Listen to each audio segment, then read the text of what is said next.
la matinale des sports. La matinale des sports, l'émission interactive de sport, tous les matins sur Radio Côte d'Ivoire. Foot Inter vous sert le meilleur du football à l'étranger.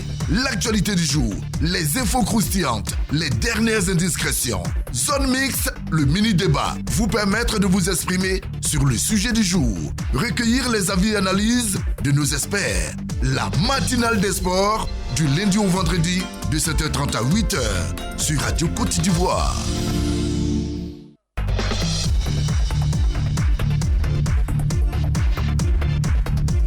Voici le sommet pour vous, amis sportifs. Foot Inter Tokyo 2021. Les éléphants U23 échouent encore en quart de finale. Samedi, les Ivoiriens ont été sortis par l'Espagne. Place aujourd'hui lundi et demain mardi aux demi-finales dames et hommes. Et puis en France, trophée des champions 2021, le Portugais Zeka Delille frappe. Paris s'écroule. Pour le débat, Zone Miss, voici le sujet du jour. JO Tokyo 2021, les éléphants footballeurs U23, après leur belle prestation en poule, ont été laminés samedi en quart de finale 5-2 par l'Espagne. Quel enseignement après cette élimination? Ce sera à vous de répondre tout à l'heure au téléphone avec, évidemment, Fernand Kouakou. C'est à vous de jouer les deux coins implantés. Merci à vous, Richemont, Didier, Fandé, mesdames, messieurs. Ce sera donc tout à l'heure au 27 20 21 44 48, 27 20 24 27 87 pour les auditeurs. Mais c'est par justement notre rendez-vous au kiosque de Moussa que nous entamons cette randonnée matinale de ce lundi 2 août 2021. L'Africa Sport est dans le viseur de Lamine Sanogo et ses invités ce matin au centre d'échange, la pénurie de maillots chez les Ouoyés. Messieurs, à vous la parole. C'est le championnat féminin repris de l'Afrique en tout cas pour son baptême du feu, en tout cas l'amener Ange de Port-Bouillet 6 buts à 1. Non, c'est pas le score de l'Africa qui me plaît ici, mais plutôt la relance du championnat féminin. Parce que je ne pensais pas que Dame Gabala allait lancer le championnat, voilà. Mais seulement que son championnat a été biaisé par les éternels incompétents qui sont l'Africa. Le maillot dont les filles ont porté pour jouer contre Ange FC, moi si je suis le président de Ange FC, ils portent réserve. Ce sont les maillots des hommes. Dans la section football africain, ils n'ont pas de maillots pour filles. Donc tu as dit que les filles ont porté les maillots des hommes. Ils ont balayé voilà, pour effacer les noms des hommes. Attends, donc Africa, bouche vous faites, vous n'avez pas de maillot pour femmes. Je t'arrête. Parce que toi tu parles en tant que supporter de l'Afrique. Non, vous n'avez même pas d'équipe féminine qui joue. Mais c'est mieux. Mais vous n'avez pas d'équipe féminine. Je t'informe que l'Africa a fait 2 matchs, 2 victoires avec de l'acteur. Donc, non, c'est pas ça le souci. Voilà. Non, je suis en train d'informer ces supporters de l'Afrique. Ici, pour la question de savoir, oui, est-ce qu'il y a une pénurie de maillots en Afrique? Parce que les femmes portent des maillots des hommes. À l'Africa, chaque équipe a son maillot. Mais c'est en combien? Ce que je dis là, c'est pas réel. En combien d'exemplaires? Si ça veut que vraiment c'est que ça a avancé, que l'Africa joue avec le maillot des hommes, automatiquement je demande au Cono de suspendre et de sanctionner sévèrement ce club parce que c'est inadmissible. C'est inadmissible et c'est incompréhensible qu'un club de première division puisse venir jouer un match de championnat avec un maillot des jeunes. D'ailleurs, il faut imaginer un jeu de maillot. Mais c'est Soro. Pour aller dans le même sens que toi, mais je n'ai pas être drastique comme toi. L'Africa, la session féminine à l'image de l'Africa. L'Africa, mais ça va mal. C'est un club qui a la rue. C'est un club, c'est la léthargie totale actuellement là-bas. Donc, ne soyez pas surpris que la session féminine souffre. Ne soyez pas surpris. Voilà pourquoi je demande. Moi, je dis que vous êtes des supporters de la SEC, c'est tout à fait. Non, moi, je t'ai jamais montré ma carte de supporter de la SEC. Actuellement, en train de cartonner, comment on appelle le championnat féminin de l'Afrique. Bravo pour ces 2 victoires. Moi, je suis à la question. Voilà. C'est normal que les filles portent les maillots des hommes. C'est pas possible. Ce qu'il dit, c'est pas vérifié. Est-ce que tu as vu? Moi, j'étais dans les gradins. Non, ce que tu as vu là, il t'a toujours dit que ce que tu as vu là, c'est un design. C'est un nouveau design. Non, mais c'est que vous n'êtes pas un bon designer alors. Non, mais c'est un nouveau design. C'est pas possible. J'espère que le café t'a pas saoulé. Le parc des sports très civils n'est pas loin d'Adjamé. Oui. Adjamé. Voilà, donc du coup, vous pouvez aller à Adjamé confectionner des maillots. Mais comment tu peux dire? Parce que vraiment. Comment tu peux donner une information, dire que les filles de l'Afrique ont porté un maillot où il y avait le nom des garçons? Non, c'est un sportif de la SEC. Il faut dénigrer tout l'Afrique. Pour ne pas vous mentir, Isobo Junior a une lourde d'autres responsabilités vraiment à remplir. Parce que c'est un véritable problème même de l'Afrique. Il est venu pas possible. Pour redresser l'Afrique. Donc c'est normal qu'il est... L'Afrique, c'est football. Mais vous n'êtes plus redressé, j'ai l'impression que vous êtes tombé même. Il est venu pour redresser l'Afrique sport. Non mais allez-y. Bon, moi je... Pénurie de maillot à l'Afrique ou pas? C'est que je peux dire. Peut-être que ce jour-là, les filles ont porté le maillot des hommes. C'est pas mais c'est pas un truc qui sera régulier. Peut-être que bon, les maillots. Mais toi, tu as suivi les matchs, suivi les deux matchs. Et que bon, ce jour-là, bon, puisqu'on n'avait pas réellement la date des choses du début du championnat. Non, tu veux me dire on n'était pas prêt, bon, on était obligé de faire avec les jours à venir, vous allez voir, le maillot des filles, bien propre. Non, mais tous les centres de formation, passant par OSA, ASFA, CTF, tous les centres de formation qui sont dans nos quartiers là, ont au moins 10 jeux de maillot pour chaque quartier. Tu entends ce que Nobel dit? Il dit, Nobel dit, l'Africain ne savait pas à quand débutait le championnat féminin. Mais toi, c'est ce que tu t'es dit, tu t'entends parler? Je dis, tu t'entends parler? Non. Toi, tu t'entends parler? On n'était pas dans le temps peut-être. Non, ok. C'est pas possible. C'est pas possible que l'Africain féminine porte un maillot où il y a le nom des garçons. Ceux qui donnent les formations, c'est exporté de la SEC, c'est normal. Oui, c'est exporté de la SEC. L'Africa est un club qui se trouve à la rue et qui est dans la rue. Donc, ils ne sont pas à la rue. C'est normal qu'il y ait des nous ne sommes pas à la rue. L'Africa, c'est un grand club, nous ne sommes pas à la rue. L'Africa, on a le championnat de Ligue 1 avec des maillots des hommes que les filles portent. Mais Soro, on veut me dire qu'il faut fouetter les maillots. C'est dommage. Donc, Yves Zogo fait tout possible pour sortir la poubelle. On veut m'apprendre qu'il faut fouetter les maillots à la poubelle. C'est fou. Donc c'est normal qu'il mange à la poubelle. Un thème de folie, c'est normal. Voilà pourquoi. Attends. Parce que je n'arrive pas à bien saisir. C'est pour vous dire que si vous avez porté le maillot des hommes, c'est normal pour moi parce que c'est la léthargie chez vous. Donc moi je m'appelle. Ce qui est bien, tu as dit si. Moi je dis que cette information, elle est mandée du côté de la SEC. Non, attends, juste à besoin, tu ne crois pas d'information. Première journée, Africa Sport d'Abidjan, FC de Port-Boué. Au final, 6 buts à 1. Ouais, le maillot que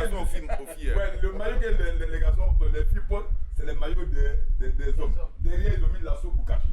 C'est pas non, c'est un design. C'est un design. Non, mais c'est un design. Moi, je pense pas que ils ont caché quelque chose que bon. Je dis c'est un design. Mais j'espère que vous allez continuer.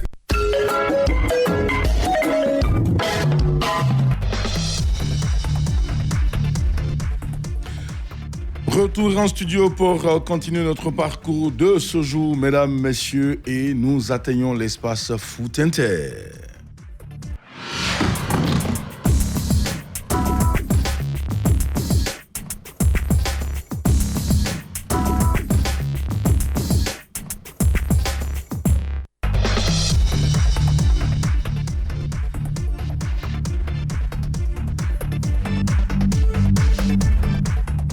Et nous prenons la direction de Tokyo, c'est au Japon, tournoi de football hommes-mesdames. Les demi-finales se jouent aujourd'hui et demain. Déjà aujourd'hui lundi, les dames ouvrent le bal. L'Australie et la Suède s'affrontent dans la deuxième demi-finale. Mais avant, dans la première, américaines et canadiennes se défient.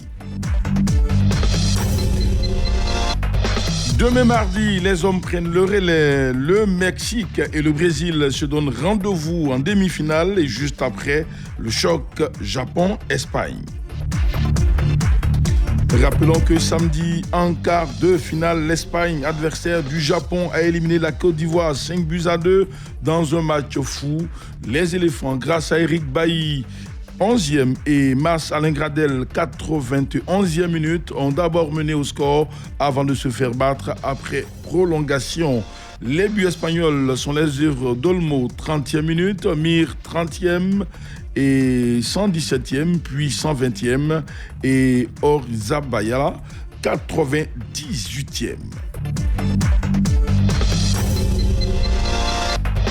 Le Japon également été en attraction. Cette équipe du Japon a sorti la Nouvelle-Zélande au tir au but, 4 tirs contre 2. Temps réglementaire 0-0 entre ces deux formations. Au finish, c'est le Japon qui se qualifie pour les demi. Après la Côte d'Ivoire, un autre représentant africain a été sorti de cette compétition à l'étape des quarts de finale. Il s'agit de l'Égypte qui a été battue 1-0 par l'équipe du Brésil. Le tenant du trophée continue son parcours dans cette compétition quand la Côte d'Ivoire sort à l'étape des huitièmes de finale, des quarts de finale comme en 2008. La Corée du Sud était également présente. Malheureusement, il y avait plus fort devant. C'était le Mexique qui a dominé cette équipe de la Corée du Sud, 6-3.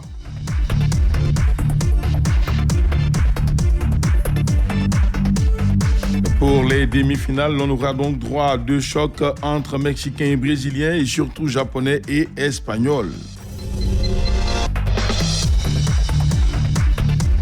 En France, le trophée des champions a été à l'honneur hier. Lille remporte son premier trophée de la compétition sous l'impulsion de son nouvel entraîneur. Lille a battu 1-0 le Paris Saint-Germain hier. Le Portugais Miguel Angelo da Silva Roura dit circa 44e minute trouve le chemin des filets pour Lille. C'est son 6e but sous les couleurs lilloises. Et puis en amical international, le FC Porto et l'équipe de Lyon s'affrontaient. Victoire des Portugais de Porto, 5-3. Marseille recevait les Espagnols de Villarreal. Le sous-marin jaune a coulé à Marseille. Le port a toujours raison justement des navires et Marseille a dominé son match 2-1. Comme quoi l'entraîneur Jorge Sampaoli et les Marseillais pour l'instant font une très bonne préparation d'avant-saison. Avant d'atteindre la zone mixte, faisons un tour sur le tableau du mercato pour savoir qu'est-ce qui se passe sur le marché des transferts. Le Paris Saint-Germain en attraction, Kylian Mbappé aurait fait une énorme promesse au Real Madrid sous contrat jusqu'en juin 2022 avec le Paris Saint-Germain. Kylian Mbappé n'aurait pas l'intention de prolonger avec le club de la capitale et l'international français l'aurait déjà fait savoir au Real Madrid. À un mois donc de la fin du mercato estival, Mbappé aurait déjà indiqué en interne qu'il ne comptait pas apposer sa signature sur un nouveau bail afin de favoriser son arrivée au Real Madrid. De quoi placer le club de la capitale dans une position très délicate. Mais à l'inverse, Florentino Pérez, lui, peut sourire. Restons avec l'actualité du Real Madrid. Le sort de Karim Benzema ne fait plus aucun doute. Arrivé au Real Madrid en 2009, Karim Benzema devrait prolonger son contrat jusqu'en 2023. La signature devrait être officialisée dans les prochains jours. Fragilisé par la crise de Covid-19, le Real Madrid est pour l'instant discret lors de ce mercato estival. Seul David Alaba est venu poser ses valises dans la capitale espagnole. Mais en coulisses, Florentino Pérez ne chôme pas.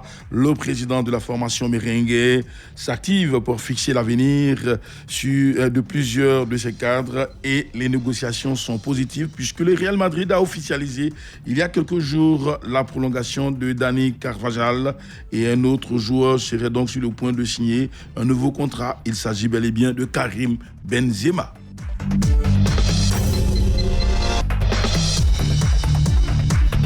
Elle se nomme Clémence Cole. Grâce à elle, nous poursuivons notre parcours. Mesdames, Messieurs, la zone mixte nous ouvre ses bras.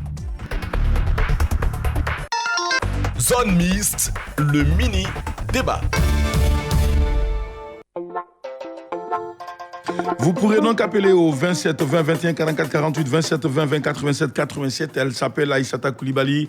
Elle se charge de vous accueillir. Moi, je parle avec vous. Le sujet, le voici. Jeux Olympiques Tokyo 2021. Les éléphants footballeurs U23, après une très belle prestation en poule, ont été éliminés et même laminés samedi en quart de finale 5-2 par l'Espagne. Quel enseignement, mesdames, messieurs, après cette élimination. Prenons la direction de Buyo. Il se nomme Lucien Kwasiao. Bonjour. Oui, bonjour. C'est un plaisir de vous entendre. Nous vous écoutons. Oui, c'est un plaisir également. Merci. Allez-y. Ok, vraiment, l'enseignement qu'on a tiré, c'était vraiment, c'est mauvais, vraiment. On était tellement découragés depuis le samedi. Mais moi, il y a deux aspects que j'ai signalés dans ce match-là. Allez-y. Il y a le défaut de l'entraîneur. D'accord. Je peux dire ça, c'est l'expérience de l'entraîneur et puis encore les joueurs, les jeunes joueurs. Moi, souvent, quand on me dit que l'équipe espagnole, il y a au moins 6 à 7 joueurs qui ont joué l'Euro. C'est les moins de 23 ans qui sont dans la même promotion.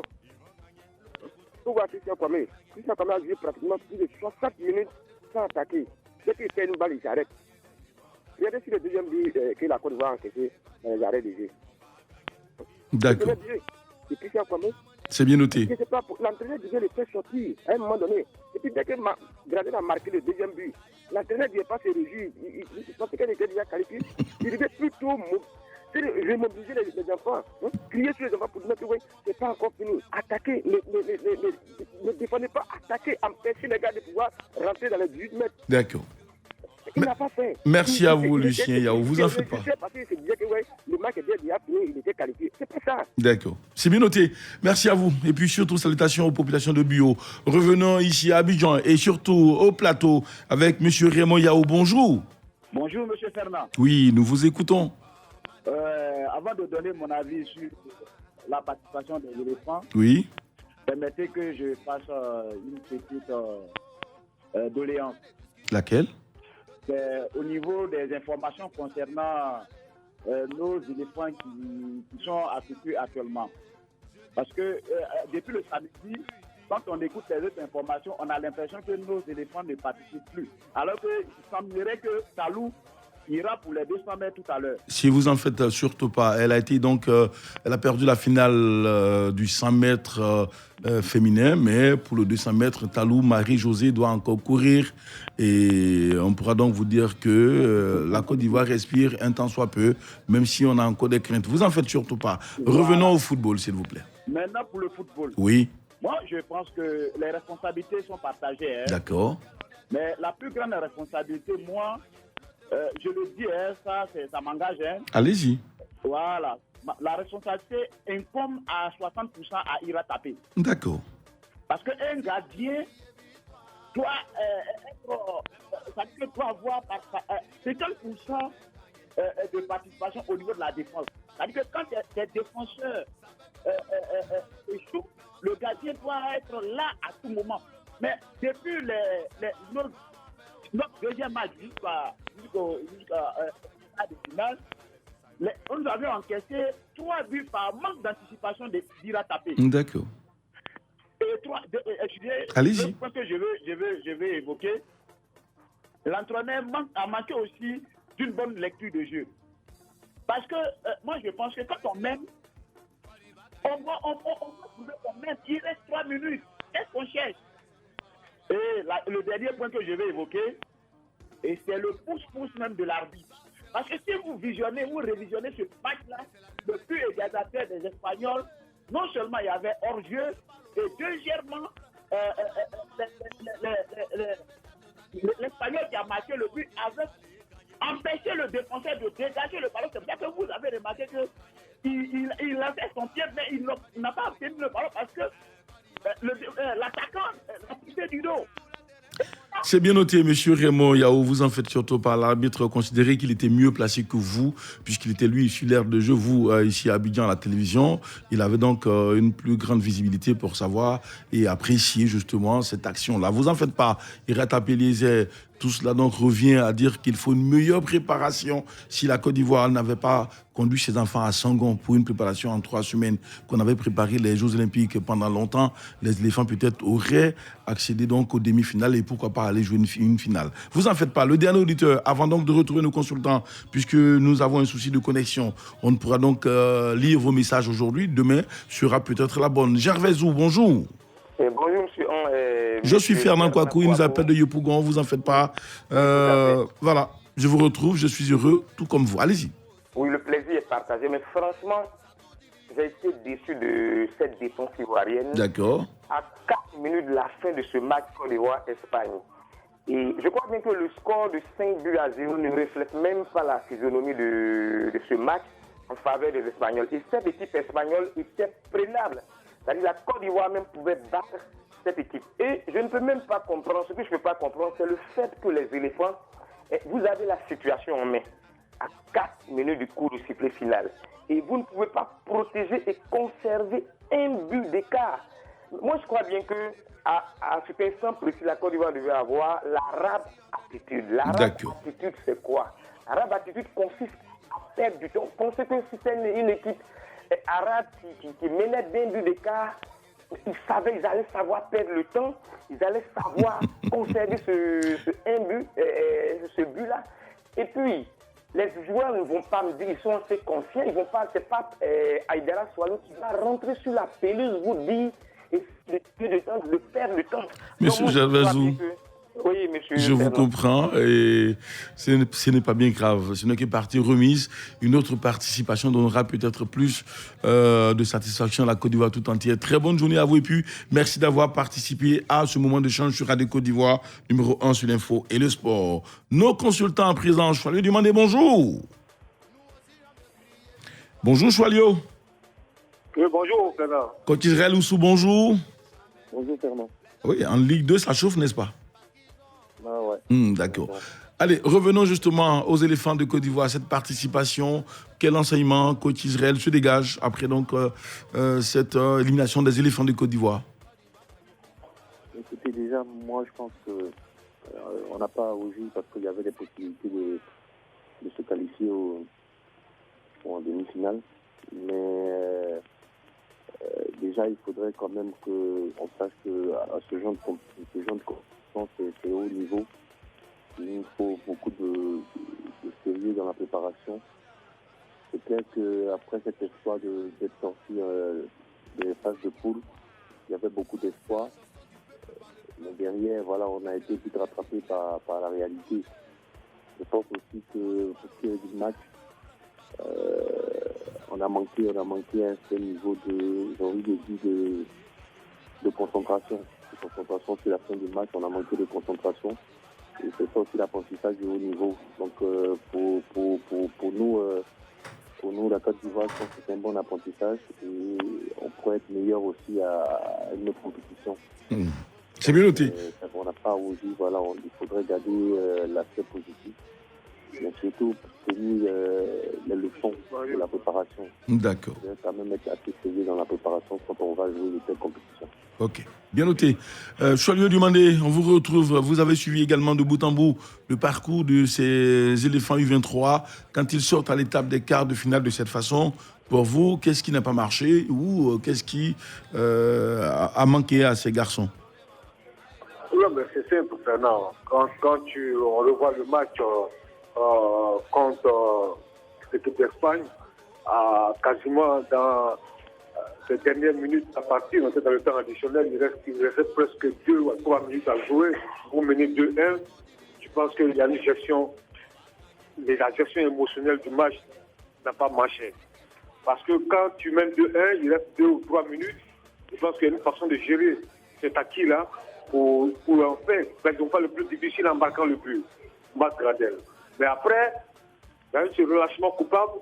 Quand tu regardes l'action du but de l'égalisation espagnole, tu vois qu'il y a 4 défenseurs ivoiriens qui ont la conquête du ballon et 2 Espagnols qui sont hors jeu. Mais là, franchement, c'est des erreurs à ce stade de la compétition. Quand vous commettez des genres d'erreurs, vous payez cash. Et je pense que ça devient récurrent pour les équipes ivoiriennes.